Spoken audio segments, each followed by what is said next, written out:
So here we are, sharing secrets of the soil with me, your host, Regen Ray. Hello, soil lovers. Regen Ray here, and welcome to another episode of Secrets of the Soil. I'm really excited about today's guest, joining me from all the way on the other side of the world. Watched hours and hours and hours of your video content. John Kempf, welcome to the show. Hi, Ray. Glad to be here. So excited. I have spent a lot of time with you virtually. That might sound weird, but it was awesome to see that you are able to come and join and share with the soil lovers a little bit about what you do, and your work is just absolutely inspiring and impacting other lives. So I'm keen to hang out with you a little bit more today. Yeah, thanks for having me on here. You have me at a bit of a disadvantage because you're obviously more familiar with my work than I am with yours. But our work in brief is that we help growers produce crops that are 100% resistant to diseases and insects on a significant scale. It's on about 55 different crops on about 4 million acres, mostly here in North America. Wow. A team of about 70 people that works together, and we have lots of fun, and we're very good at it. Amazing. Fun is definitely that. You say it so confidently. Like, how is it so, disease and pest resilient? What are you doing? Everything. Let's start from the top. But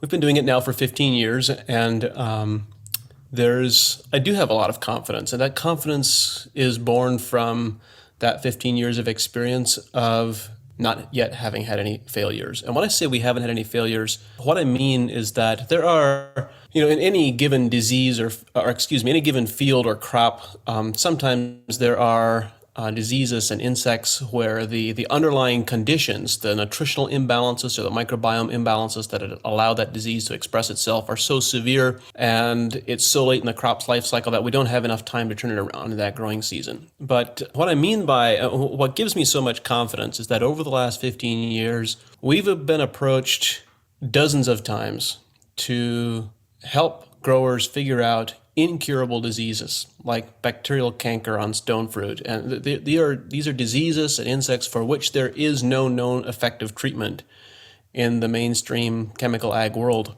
And as of yet, we have not failed in being able to reverse those diseases 100%, prevent them from continuing and reverse them. And when you have that experience once and 10 times and 50 times, it gives you a lot of confidence. So what is it that we do? Well, fundamentally, it comes from a fundamental perspective that all plants have immune systems. They have various immune pathways resistant, triggered and supported with nutrition and with a functional microbiome. Fundamentally comes down to those two foundational pieces, to have nutritional integrity and microbiome integrity.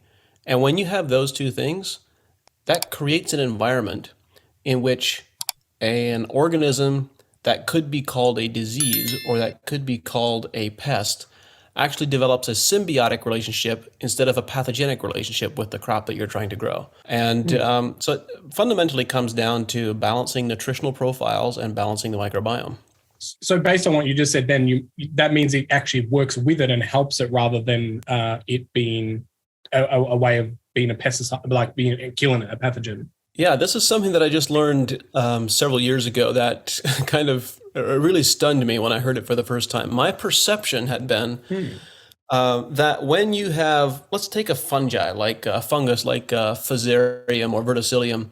My understanding was that we have these different soil-borne pathogens, soil-borne fungus that can infect a root system and cause disease. And by the way, I've come to really dislike the word pathogen and pest and it'll become obvious in a moment here why this is the case.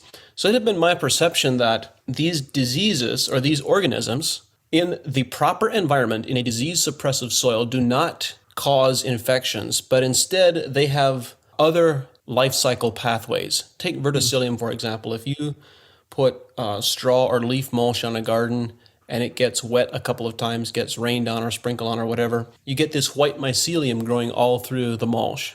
Very frequently, that mycelium is Verticillium. Verticillium is functioning as a saprophyte, as a decomposer of mulch on the soil surface. And so it had been my understanding that Verticillium can become pathogenic in a disease-prone soil environment, or it can behave as a saprophyte in a disease-suppressive soil environment. And then several years ago, I interviewed Dr. James White from Rutgers University on a podcast, and he was saying that, in fact, these organisms, he was specifically speaking about Fusarium, in a disease-suppressive soil where you have such a healthy and functional microbiome that counteracts some of the Fusarium's effects, the Fusarium will still, quote unquote, infect the root system. It will still penetrate the root system. But because of all the other organisms that the plant is now associated with, it does not form a pathogenic relationship with the plant. Instead, it forms a symbiotic relationship with the plant where it exchanges nutrients with the plant exactly the same as mycorrhizal fungi. So all of a sudden, these organisms that we're calling pathogens are not pathogens at all. They only express themselves as pathogens based on the environment that is in the soil and that plant is associated with. So that was really intriguing for me to realize that these organisms that we call pathogens and the insects that we call pests or nematodes or mites or whatever are purely a function of environment, an expression of environment. I love that. That is definitely a great download of information. And I think that's really important to, it's the same thing, but given that it's in a different environment, it functions and has a different purpose. And I think that's, I think a really, really key point is that just because it's a pathogen in one environment, it's actually value adding in another environment. So it's not a bad thing. It's not a pest. It might be a pest at a particular point when the environment's not right, or causing a farmer a bit of pain because they haven't got the soil in a right functioning element. So I think that's a really good point, not to dismiss everything as a pest or something that's bad. I think the same thing happens with weeds, where people see, oh, that's a weed, but they don't dig deeper to understand what that weed's telling us or what that plant function really is, and that it's actually helping. Weed is another one of those words that I've come to really dislike. We live in an interesting time, given that COVID has spread around the world the last couple of years and has been used to really inflame people's paranoia in a very unhealthy manner. But even in that type of environment, I have a number of good friends who have never been ill. They have never contracted COVID or any other virus. And these are young men who are in their 30s, 40s, and sometimes not so young men either, 50s, 60s, and 70s, and ladies as well, who have never been ill. So how do you explain that? They have, by whatever number of different mechanisms, we could just broadly generalize it and say that they have extremely robust immune systems. They have a very functional immunity. Then we also know other people who easily become ill with the first cold or flu bug that comes along. And so there's this interesting contrast between individuals who have highly functional immune systems and individuals who don't. And the same is true of plants. Plants also have immune systems. And the functionality, the effectiveness of those immune systems is based on how well that plant's immune system is supported with nutritional integrity and a functional microbiome, which essentially is the exact same foundation for people as well, or for livestock. Yeah. I know the similarities is mind-blowing, and the fact that we've put so many things in different buckets and gone, these are bugs, these are fungi, these are animals, these are plants, these are humans. We've kind of put everything into little boxes and studied them in such isolation and silos.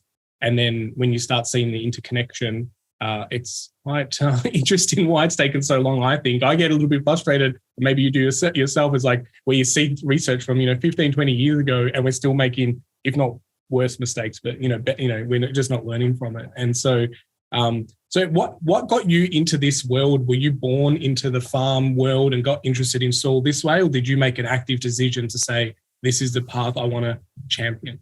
I grew up on a fruit and vegetable farm where we were very mainstream, using mainstream practices and intense pesticide applications. In our cultural community, in the Amish community here in Northeast Ohio, we only go to school through the 8th grade, through the age of 14, and then we go to work on farms or whatever our parents are doing, crafts or whatever the case might be. And so at 14, I got the responsibility of doing all of the drip irrigation and the foliar spraying on our fresh market vegetable farm. And I was spraying pesticides weekly or even multiple times per week. And then in the early 2000s, 2002, 3, and 4, we had a 3-year consecutive period in which we lost greater than 70% of our crops to a number of different diseases and insects that we were just not successful in managing with pesticides. It seemed the more pesticides we used, the worse the problems became, and which actually turned out to be true. And so in 2004, the third year of that 3-year period, we began renting a neighboring field that bordered one of our fields. And so there used to be these two fields that were long, narrow strips. And because they were narrow, they were being tilled and planted up and down the slope. But now that we were farming both of them, we switched the road direction by 90 degrees and started planting across the former field border. And that year, those two fields were planted into cantaloupe. And at harvest time, the soil that had been farmed in vegetables for the prior decade with the intense pesticide applications had 80% of the melon leaves infected with powdery mildew. And the new field had no powdery mildew, not 5% or 10%, but zero. You couldn't find any. And there was this sharp knife line right down the center where the former field border had been. And that really caught my attention because here this crop was the same variety, planted the same day. Management was completely identical, but we got two completely different results. And I wanted to know, what are the difference between these two plants? What allows one to be resistant to powdery mildew when the next plant 2 feet away is susceptible?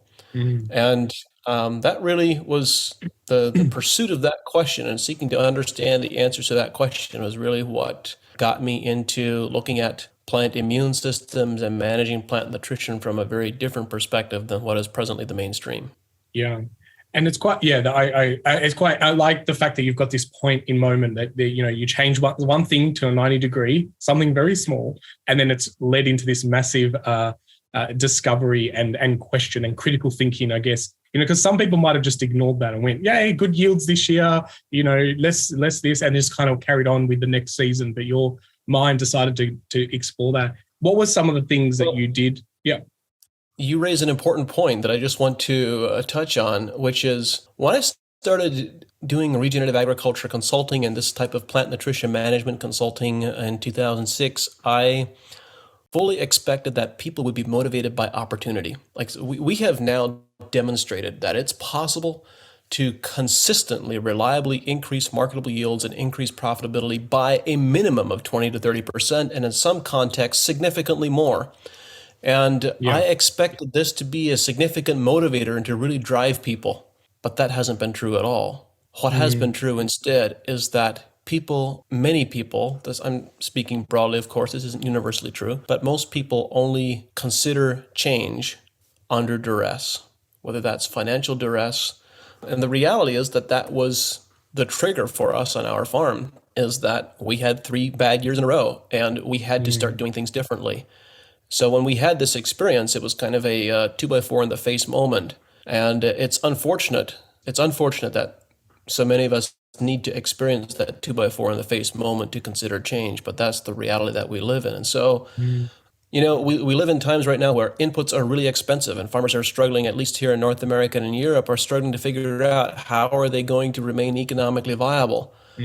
On one hand, that's sad, and I empathize. I really sympathize with growers. And on the other hand, that could be really good, because that could be the incentive and a motivation for people to figure out, how can I do things differently? Yeah.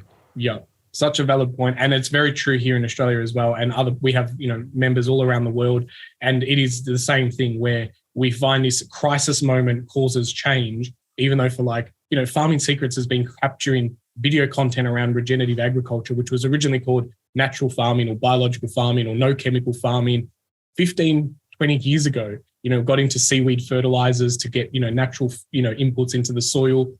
And this is what happened to me. I got into this program, into this company, and I was watching the videos going, why is this not common knowledge? Why isn't this mainstream? Like, we need to get this videos off DVD and put them online so people can watch this content. And I can relate to you where it's like you put all the information on the table. People go, yeah, but it just wouldn't work on my farm. It's like, oh, what do you mean? And it's very frustrating because I thought the same thing, is that by now every farm would be just defaultly working with nature and, taking a more regenerative approach. And it just hasn't happened. But yet you hear all these people that are getting very close to this crisis point of like, we're about to lose the farm. Yep. 5th generation farm might be lost because inputs are too much, or, even cost of diesel. It's not about just the inputs, it's getting the inputs onto the property. And so now people are more curious than ever to explore a different side of that methods. And certainly farmers are not the only people responsible for bringing this crisis about. I'm not, I don't want to assign blame to farmers or say that they're the ones that have created this. On the other hand, it isn't very empowering for farmers to take responsibility and say, you know what? Yes, I am responsible. I helped create this environment. I have not changed. I haven't tried to figure out a different way. I Mm. haven't I haven't identified the advisors that can help me on a different pathway. So I'm going to do that. I'm going to make the conscious choice to go down a different pathway. And that is incredibly empowering and liberating. Yeah, absolutely. We have, but so many we have, and there's companies here in Australia that basically document that, and there's lots of resources now where people can lean on and go, yeah, it does work in dairy, yeah, it does work in grazing, or it can help. And I agree, it's not the farm. No one's really at fault. Everyone just followed a system and was getting advice, and it was funded by certain groups, and we are exactly. And I had an interesting point on the conversation the other day with another guest to say maybe we needed to get to this low so we could now get back to normal or high highs, because sometimes we need those references of how bad is something before we make change. And maybe as a collective, we've hit that kind of quote unquote rock bottom, and maybe now it's uphill, hopefully, fingers crossed. Are you feeling that more people are jumping into this kind of way of farming and growing food more nutrient density? There's been a significant shift in the last 3 years, and I see that shift continuing to grow. Gary Zimmer, who was a guest on my podcast roughly a couple of years ago, when I asked him the question if he could wave a magic wand to create significant change in the agriculture space, what would he do? And he said, I would make nitrogen really expensive. I would make it so expensive that people wouldn't think they could afford it anymore. And wouldn't you know it, a couple of years later, we get to nitrogen at $1,000 a ton here in the US, and people start asking questions and raising eyebrows. And I looked at that and saying, you know what, Gary was absolutely right, because farmers can grow their own nitrogen with biology and with cover crops and different types of management systems. They don't need to be buying it. And so based on what I've observed so far, this sounds bold, but I think we're at a time in the world where we need to be bold. I'd be happy for nitrogen to go to $5,000 a ton. Let it be so expensive that, anyway, and again, I don't wish this to, it's unfortunate that when we have a crisis, there are always people who are innocents who get caught in the crossfire. Yeah. And there are also people who have chosen not to change and who have not taken responsibility, who are also caught in the crossfire. And so I sympathize, but at the same time, we live in a world where we desperately need to create different agricultural ecosystems. And if crisis is the pathway to doing that, that's unfortunate, but that's the reality that we've given ourselves by not changing 20 years ago. Yeah, absolutely. And even still now, I meet farmers who think, oh, this is a bit woo-woo and it's hippie stuff. And I'm just like, at this point, who cares what it is? Just do it. It's like whatever you need to relabel it, relabel it in your brain and change your mindset, because, and I agree, farmers don't wake up in the morning going, yeah, let me go kill my soil. That's never their intention. But, there is this obviously evidence base now that we can see that 20, 30 years down the line, soils aren't functioning. And there are people I've here in America where we're just walking away from property and soil because it's not farmable anymore. It's literally hit the point of collapse. And I don't think we've kind of hit that here in Australia, but we're probably very close. And, if the cost of inputs needs to get high to create that kind of change, I do wish that it was more from a preventative, measure rather than being reactive because of the price being expensive. There's a lot of other, byproducts that come from people not being able to afford bank loans and, potentially losing farms, and ego gets hurt as well. And mental health is a big issue as well in the farming space, especially here in Australia. So yeah, we just got to kind of help and support. And this is why we create these podcasts and, lots of video content and online training to help people, see the world from a different point of view. When you're sitting in the tractor, popping a podcast on and listening to new ideas is a really good way of, inoculating the farming world. Yeah. Well, fundamentally, it comes down to a single question about the way that you view the world. Are you responsible for creating your reality? Absolutely. And if you believe that you are, then that's simultaneously really empowering and really scary. And if you believe that you're not, then you're assigning responsibility to someone else who isn't you, and you might as well get out now. Yeah. I always like that little kind of action where it's like if you point the finger at someone, there's normally 3 fingers pointing back at you. So whenever you try to pass blame to someone else, you should look at the other fingers that actually point into you and know that maybe, passing blame isn't always the right way. to do it. And I agree, it's an inside job. And I often say, regenerative agriculture starts as us being regenerative humans, because once we change our paradigm and our way we see the world, all the decision making becomes a lot easier. Regeneration is fundamentally about regenerating relationships, whether that's regenerating relationships between plants and their soil microbiome, whether it's regenerating relationships between livestock and the landscape, regenerating relationships between people who are managing the farm and the community, whatever it might be. It's fundamentally about regenerating relationships. And, going back to my comment about responsibility and taking complete ownership, taking complete responsibility, I make these comments because of what I've experienced and what I've observed and people I've been privileged to work alongside. Here in the last half a dozen years, there's been a significant, you could say, a dairy crisis here in the U.S. Tens of thousands of farms have gone out of business. Lots of farmers have committed suicide. It's devastation. And in the middle of all that, I have a good friend who I also hosted on the podcast. Alvin Peachy is his name.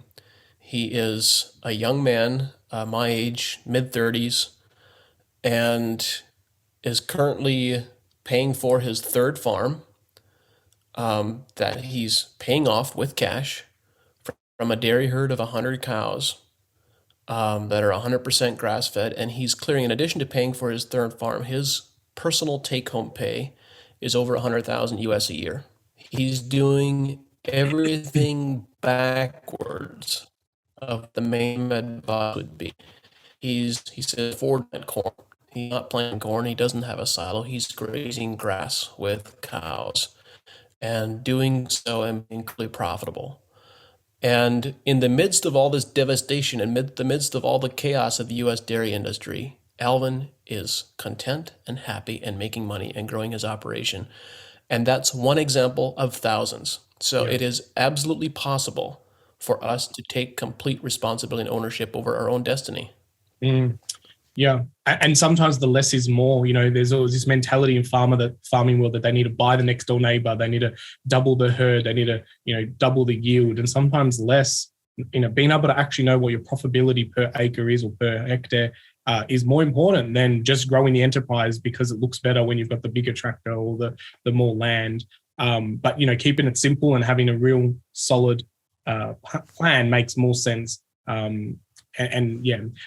are your thoughts on like the fact that there are large groups of companies now buying up lots of farmland and sometimes not even farming on it, just locking it up and making it non-productive land?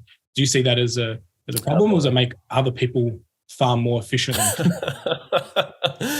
I don't think we have enough room in this conversation to really explore that in detail, but let me say it this way. Or let me respond in this way. I had Don Huber on the podcast, and he was describing how, when I interviewed him, he was describing how in the late 1970s, they were doing experimentation to really push yield potential on corn and here in the American Midwest, and they were pushing 450 to 470 bushels per acre on a scale of thousands of acres, a collaboration with 3 major ag universities here in the Midwest. And right now, this is 40 years later, and it's 50 years later, and we are averaging 150, 160 bushels across the country. And I asked him the question, where has that knowledge gone? What has been lost? Why, if we were at that level, if that was the cutting edge then, why have we gone backwards?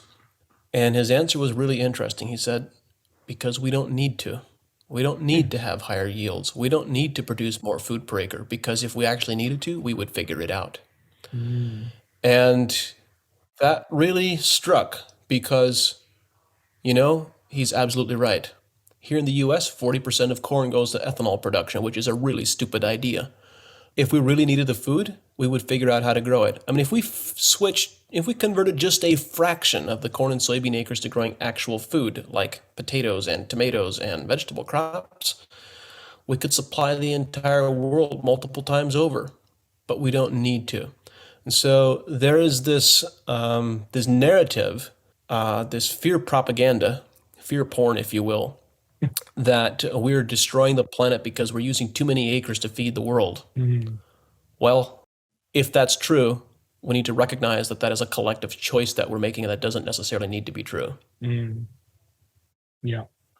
Yeah, some really deep thoughts there. I agree. I think sometimes we can farm more, just nutrient density, growing more nutrient dense food on the same amount of acres that we have, hectares, can just feed more people. We don't need to grow more, kilos or pounds or weight. This mentality of, yield by weight is a very different narrative as well.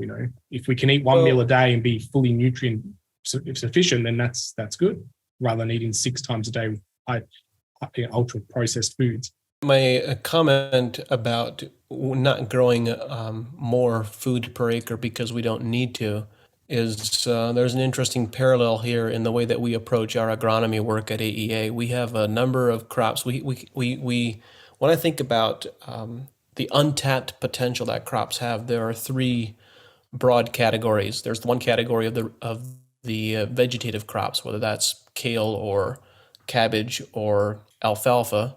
These vegetative crops, you're harvesting the leafy part of the plant, and you can only get so many plants per square feet or per acre. And so you can decrease the time to harvest. You can grow that plant faster. You can produce a higher quality plant. You can produce a denser plant, but there's limits to how much you can increase the yield potential. So if you increase the yield on those types of crops that are already being managed really well by 20 to 30%, that's really good.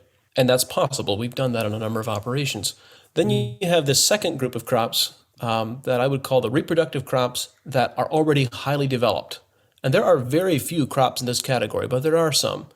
The example that I cite all the time is strawberries in California. 20 years ago, the average yield was 4,000 flats per acre. Today, it's 10,000 flats per acre. It's a 2.5x yield increase. And the majority of that is due to better agronomic management, better nutrition management, better fertilization management. There's certainly been some improvement in genetics, but not nearly enough to account for the improvement in yield. So that's an example of a highly agronomically developed crop. Very few crops fall into that category. Most of the remaining crops are reproductive crops that have not been highly developed. We haven't studied the nutrition management and the agronomic management to really unleash what those crops are capable of. And so this is why we've developed a reputation of being able to work with some of these crops and produce phenomenal yield responses. We started working on organic green beans. Having no prior experience on organic green beans, the first year working with a farmer on 1,100 acres, we went from an average, the previous 4 years, average yield of 4.5 tons per acre to an 11.5 tons per acre. On cotton, we've been able to produce anywhere from a 50 to 150% yield increase. These are ridiculous numbers. They're unbelievable. They're too good to be true. Well, the reason that there is so much opportunity there is because those crops have never been studied to the same degree and never been managed with the same degree of intensity as, let's say, strawberries in California, where the crop is worth $4,000 per acre per month in revenue. So there's a great deal of untapped opportunity where now imagine going back to the conversation about we're using too much land. Well, we're using so much land because we can. And because we don't have the collective vision and will to figure out a really highly productive, high quality, nutritional integrity, microbiome integrity agriculture that can deliver those types of impressive yields on a fractional level of the acreage. And you know what? Hydroponics cannot deliver that. Yeah. Nutrient management or synthetic chemistry managed agriculture cannot deliver those types of yield responses. And so I think the future must be a microbially active biological type agriculture. That's the only way that we are going to be able to consolidate and produce larger quantities of healthier, higher quality food on fewer acres. The reality is we have the technology and the know-how to do this. And I'm using the collective we as a culture, we as a society. We don't need new information. Might be interesting and useful and help us do it faster and better. But the reality is we already collectively know everything we need to know to implement this on scale. We don't need any new information. We just simply need to implement what it is we already know. Yeah.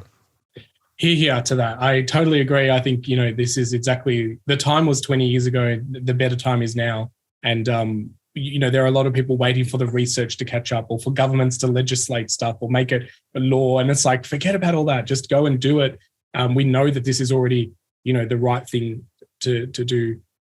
John, we're going to take a quick break. So soil lovers, stick with us.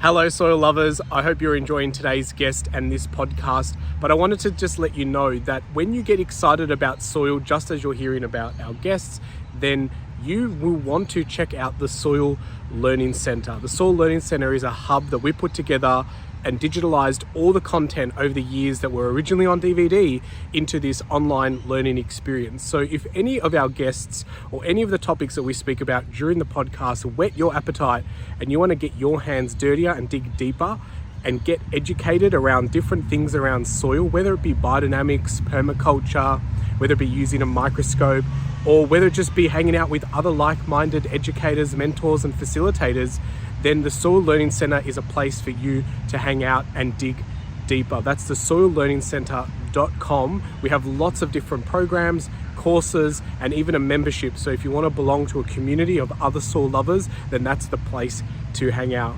Well, until we meet again, enjoy the rest of this podcast. Back to the program. Welcome back, soil lovers. You're hanging out with John Kempf and myself. John, you wanted to add some more to the conversation we was talking about just before the break? I believed that people would be motivated by economic upside. Mm-hmm. And I expressed earlier how I've been mistaken in that and how people have not responded to that. Generally, I'm speaking very broadly, of course. Yeah, but I can. That puzzles me. Yeah. That puzzles me. That tells me that there's a lack of vision. And what the opportunity that I see is, I talked about the green bean and cotton example. I'll give you one more example. We work with a number of apple growers in the state of Washington, well, all over for that matter, but I know the numbers for the local environment in Washington really well. Honeycrisp apples are a really valuable crop. They're worth roughly $1,000 a bin if they can get that to market. But often when the apples are in storage, they'll have anywhere from 30% to 60% being thrown away and not qualified because they've developed bitter pit in storage or whatever the case might be. So the average yield is, the average yield is 50 bins per acre in the field. Well, we now have a grower that we've worked with. The first year was 100 bins an acre at a 90+% pack out. The second year was 100 plus bins an acre at a 90+% pack out.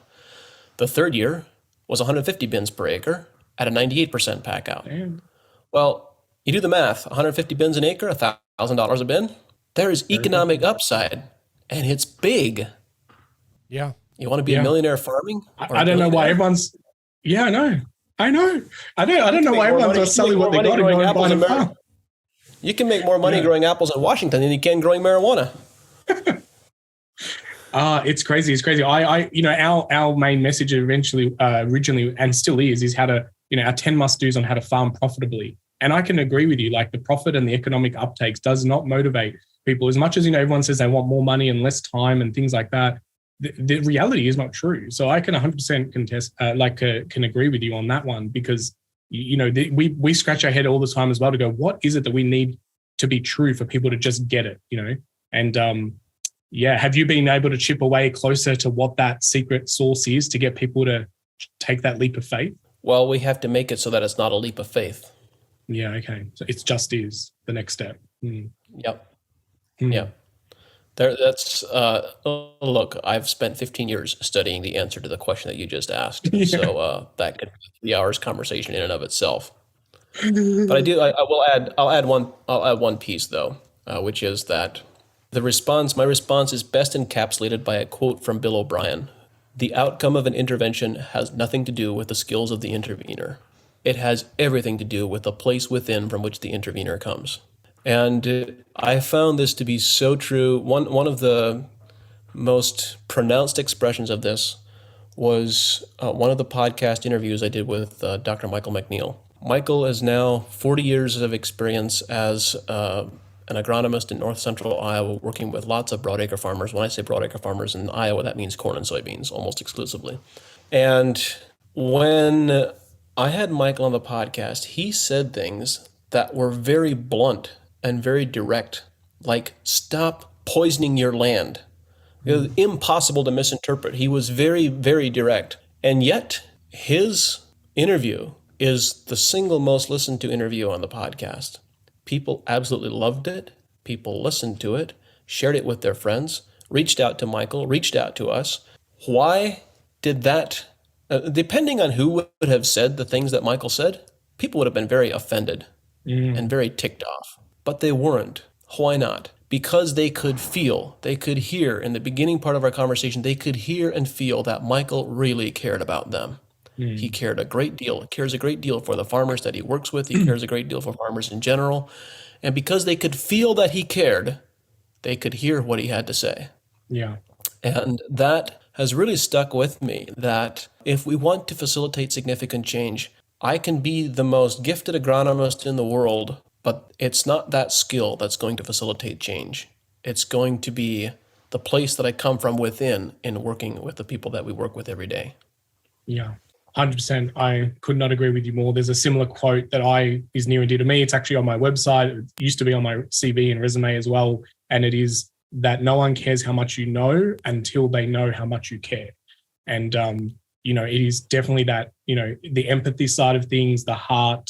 At the start of the conversation, I said, this is going to be a heart conversation, not a head conversation, because it is about, making people feel the change that is possible, feel the inspiration that is that next step. And I love the fact that you said that it isn't a leap of faith. It just needs to become the normality, that it's the next step that we move forward, Very impactful, powerful words right there. Thank you so much for sharing that. And I think that is very, very near and dear to farmers as well. Like, they care for their land. That's why they got into farming.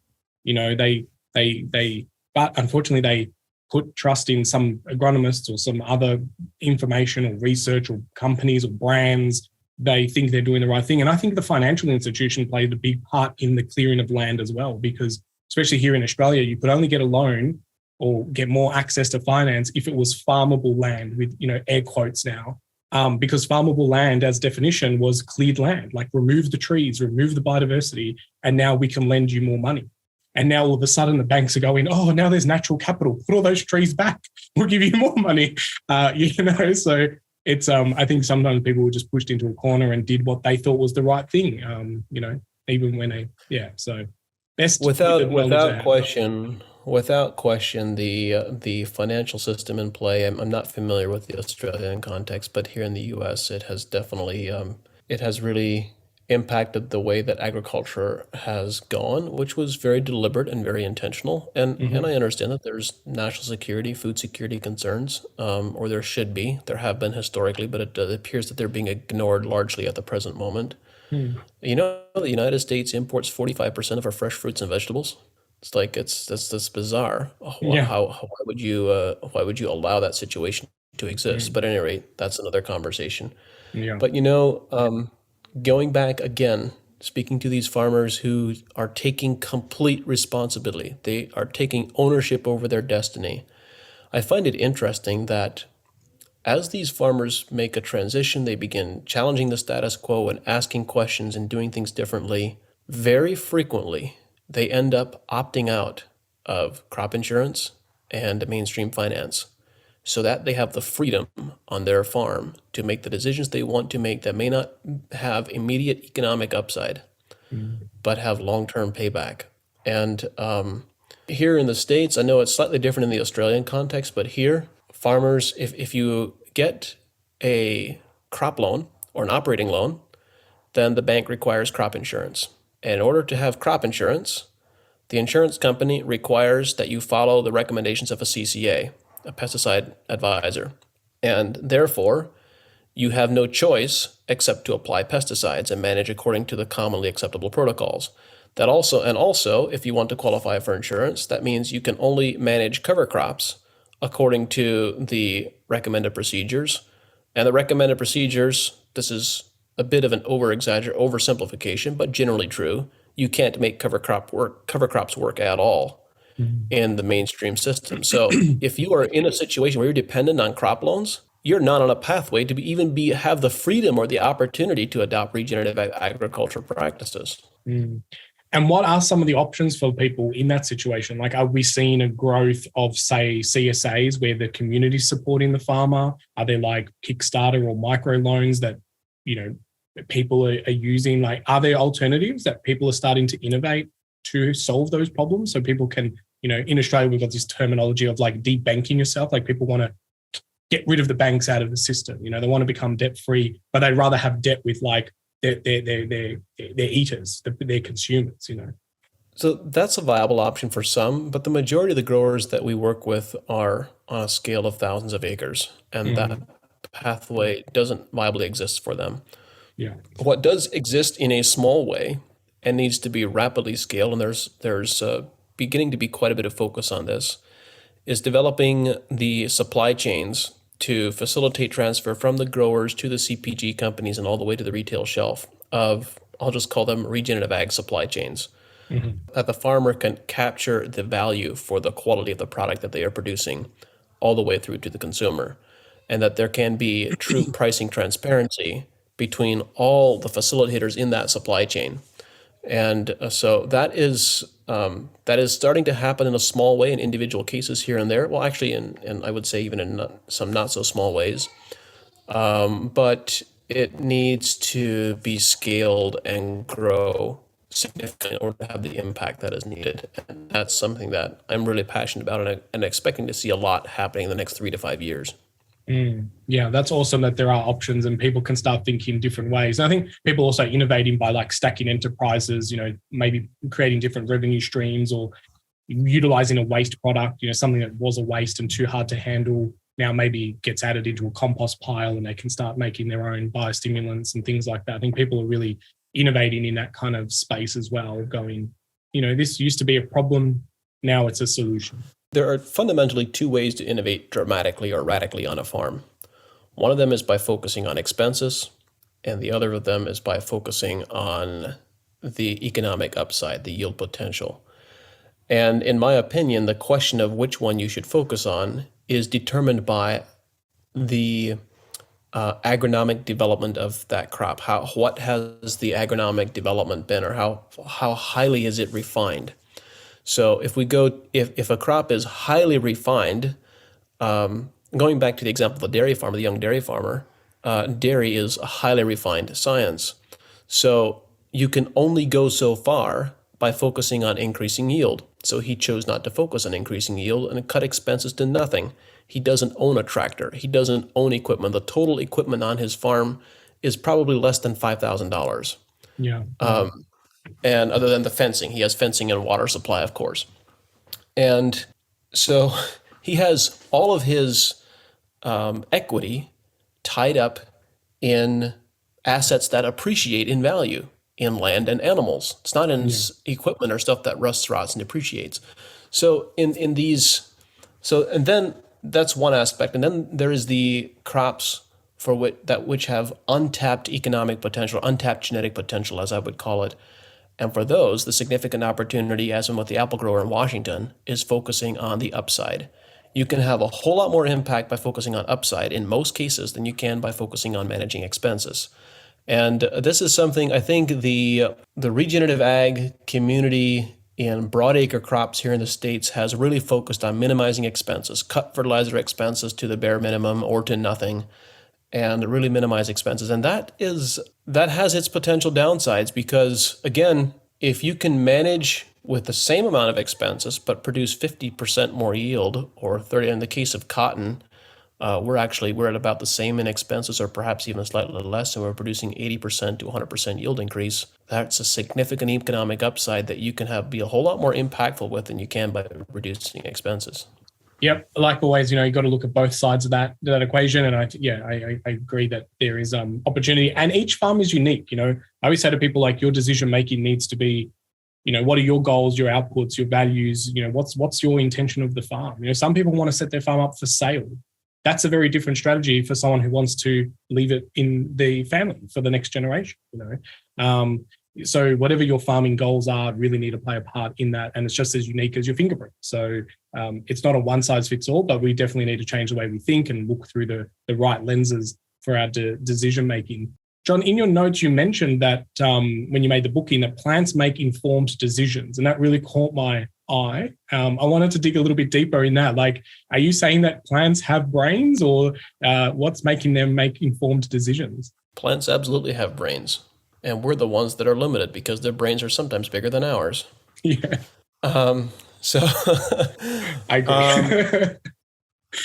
it's yeah, this sounds like a fantasy, but this is not a fantasy. This is very real. So when we think about the capacity to make informed decisions, if we use ourselves and our understanding of our quote unquote brains, if you will, brains is actually too limiting. We need to think of it in terms of neural networks. So we have a neural network in our brain. We have a neural network in our gut that is actually very significant, and we use it a lot for decision making. And we also have a smaller neural network around our heart. So when we talk about making gut decisions or having a gut feeling or coming from a place of heart, the reality is that we have a larger neural network that is comprised of these three different neural networks that all work together and collaborate together and are all used for decision making. Some of those for conscious decisions, subconscious behaviors, etc. It's all a part of that neural network in the decision-making process. So we know that in this neural network, we have all these neurons and neurotransmitters. Well, guess what? Plants also have neurons and neurotransmitters that are exactly, precisely identical to ours in structure and in compounds. And when I say they are the same, I mean there is no variation. They have the identical neurotransmitters and they have the identical neuron structure as we do in our neural networks. And the neurons in plants are primarily found in the root system, in the growing root tips. And this means that when we have a plant with a large root system, let's take a mature oak tree, for example. We have a really large root system. They actually have a larger neural network than we do. They have more neurons than we do, which gives them a greater computing capacity than we have and a greater capacity for informed decisions. They also have the capacity for memory. So there's a lot to unpack there. But, there's this cartoon that I saw a couple of years ago that really caught my attention, and I shared it with people. It makes think these two trees with a person walking by, and one tree says to the other, "Do you suppose people can communicate?" And the other tree says, "No, how can they possibly? They don't have roots." And so that's on communication, but what if in fact there is a parallel for thinking? One tree could say to the other, "Do you suppose people have the capacity to make informed decisions?" The other could say, "No, how could they possibly? They wander all around and make all kinds of stupid choices." Yeah. And so anyway, there's a lot that could be unpacked there. But if you want to dig more deeply into this topic, I would suggest a book by Stephen Herod Buhner titled Plant Intelligence and the Imaginal Realm. It's absolutely fascinating. It digs quite deep into the science and also has a very strong heart aspect to what he's communicating as well. Love that. Just the name of the book again? Plant Intelligence and the Imaginal Realm, Stephen Herod Buhner. Awesome. There you go, soil lovers. I think that is definitely, I think you've touched a great topic, and I love that image that you've just painted there with that tree comic. Mate, I'm still laughing about it because I just think, who are we to assume just because it does it differently? And I always say to people, just because we haven't discovered the way to measure something yet, it doesn't mean it can't be true. I agree with you as well that our future food systems have to be connected to the ground. Everyone's getting excited about all these aquaponics and farms in sheds with, fake light and fake chemicals dripping through water systems. It looks impressive and investors want to invest in it, but it just doesn't really connect us back to the way food should be grown. And, maybe there's an energy vibration that's connected to the soil that's connecting all the plants globally at a spiritual level. And we really need that in our food. We just haven't been able to really measure it. Well, some people say they can't measure it, but I think it already has been measured. Yeah, I would agree with that. It is possible to measure it if we're willing to look at unconventional ways of measuring. And I think, look, the vertical farming, indoor farming has been a flashy narrative that has been it's been marketed to investors to raise investment dollars, which is unfortunate. And I would just ask a simple question: which of these operations has actual farmers as advisors? You'll be hard pressed to find one. Mm-hmm. Yeah. On that note, are you ready to become the voice of the soil, John? I often tend to think of myself as being the voice of the plants, but I can take a shot at being the voice of the soil. Excellent. Well, you are now the soil and you have plants all amongst you. What would you tell us on the planet as the soil? You might need to pick a 1 square foot patch somewhere because I feel the soil very differently in different places.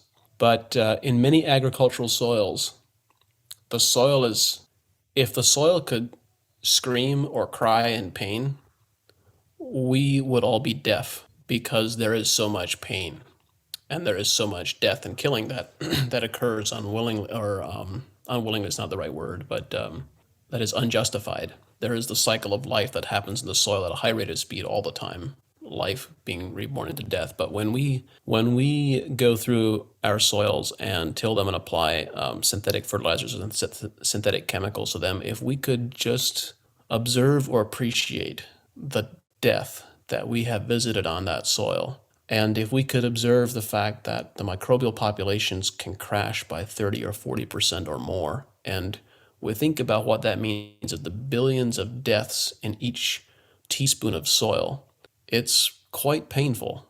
It is very painful. Conversely, when soils are being managed well and they are healthy, those soils are so happy and so fulfilled. The reality is that soils and plants want to contribute to, this could sound human-centric, and I don't intend it in that way, but I'll continue with this narrative for the moment. But the reality is they desire to contribute to the human experience.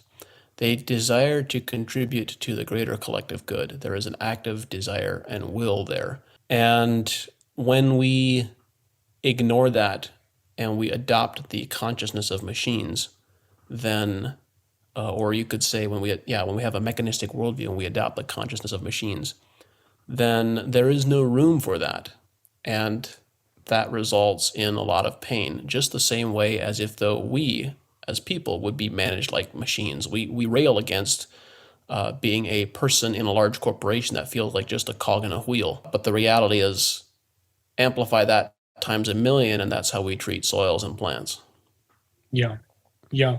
I love the fact that you've taken this to the point where there are some soils that are probably screaming and, in pain and help. But then there's other soils that are like whistling in delight and off, to work they go type of thing, because it's like you made this kind of distinction that like it really needs to be, your voice of the soil could be different on this square acre compared to that square acre. And I think that's very important to say, well, not all soils are the same around the world. And, maybe soils are speaking to us differently. And I definitely think they would be screaming and crying in pain with the way that some have been treated. But there are others who are doing really good, and those soils are in delightful states. Well, one of the things that is very important for us in our consulting work, when we first walk into a field, the first question is, how does it feel to be here? And you just stop and pay attention. How does it feel to be there? Do you hear the birds singing? Do you hear insects singing? There are fields that I've walked into that I just want to turn around and leave, run. Wow. I just want to run away because it feels horrible. It feels like hell on earth. It's a hellscape, literally. Wow. There are other fields where it's so peaceful and relaxing. It's like being beside a waterfall. You just want to sit there and relax. And they can be the exact same crop. It's not a function of crop. It's not a function of climate or environment. It's a function of how that space feels. Yeah. And that's a function of the management and the care of its keeper. Love that. John Kempf, how can soil lovers and others listen to you more? Where can they hang out with you? Probably the place to find me as a starting point is my website at johnkempf.com, and that will point you in lots of different directions. We have a very busy YouTube channel on the Advancing EcoAg YouTube channel. Have a podcast called the Regenerative Agriculture Podcast. As a team, we do a monthly webinar or more frequent webinar series. And I would invite you to also subscribe to my blog at johnkempf.com, which has, due to some family stuff, has been dormant for the last 9 months, but is about to become active again. And would love to see you there. Yeah, you will. I'm already at most of those places, already on the podcast and on the YouTube channel. Probably not on your email list for the blog posts, but I'm more of a video and audio person, hence my video podcast as well. Definitely one to consume content that way. Even books, I listen to them in an audio form. John, has been absolutely amazing hanging out with you today and sharing all your wisdom with the soil lovers. I really appreciate you coming on and being the voice of our soils. Thank you, and happy growing. Blessings. Excellent. Well, soil lovers, there you go. Another episode for you to sink your teeth in. Remember, if this podcast spoke to you and touched your heart, then share it to others because it probably will for them as well. Until next time, I'm Regeneration. Get outside, get your hands dirty, hear the voices of the soil, and keep digging deeper. Until next time, stay curious. Wait, before you hit the skip button, if you're a soil lover and love listening to my podcast, then I want you to discover more by getting access to my Patreon, where I share behind the scenes and bonus content that doesn't always make the conversations on the podcast.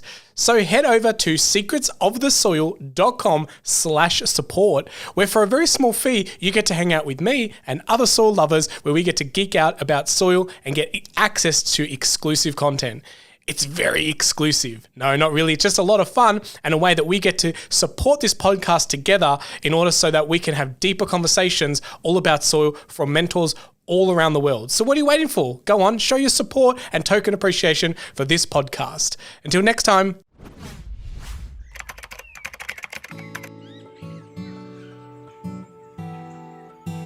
Well, soil lovers, that's enough secrets for one episode. I really hope that you enjoyed all the secrets shared during this conversation. But hey, let's not keep it a secret. Please share this podcast around and make sure that you like it and leave us a review, because that really helps spread the secrets of the soil. Until next time, remember, get outside, get your hands dirty, and keep digging deeper into your soils.